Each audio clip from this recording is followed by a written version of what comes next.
তুরস্কের রাজনীতিতে আবার আলোচনার কেন্দ্রে কুর্দি গেরিলা সংগঠন পিকেকে। দীর্ঘদিনের রক্তক্ষয়ী সংঘর্ষ, হাজারো প্রাণহানি আর উত্তেজনার পর এবার সংগঠনটি নাকি অস্ত্র সমর্পণের সিদ্ধান্ত নিচ্ছে।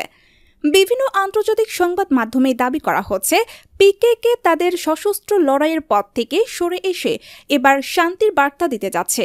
আর এর পেছনে সবচেয়ে আলোচিত নাম আবদুল্লাহ ওজালান।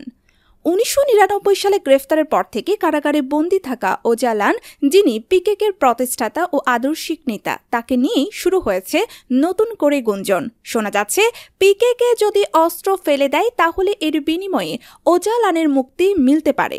এই গুঞ্জন যতই ছড়াচ্ছে ততই রাজনৈতিক বিশ্লেষকরা আঙুল তুলছেন প্রেসিডেন্ট রজব তাইয়্যিপ এরদোগানের দিকেই। নির্বাচন সামনে রেখে এরদোগান কি কুর্দি জনগোষ্ঠীর সমর্থন পেতে এই কৌশল নিচ্ছেন? একদিকে পিকেকের সহিংসতা থামলে তুরস্কে শান্তির বার্তা পৌঁছাবে, অন্যদিকে ওজালানের মুক্তির বিষয়টি কুর্দিদের মধ্যে ইতিবাচক বার্তা দেবে। দুই দিকই যেন এরদোগানের পক্ষে।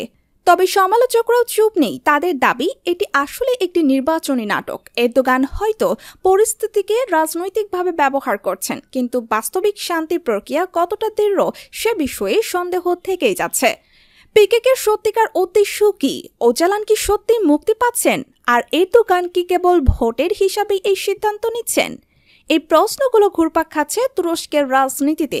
আগামী কয়েক সপ্তাহেই হয়তো পরিষ্কার হবে শান্তির নতুন সূচনা হতে যাচ্ছে নাকি আবারও পুরনো নাটকের নতুন মঞ্চায়ন।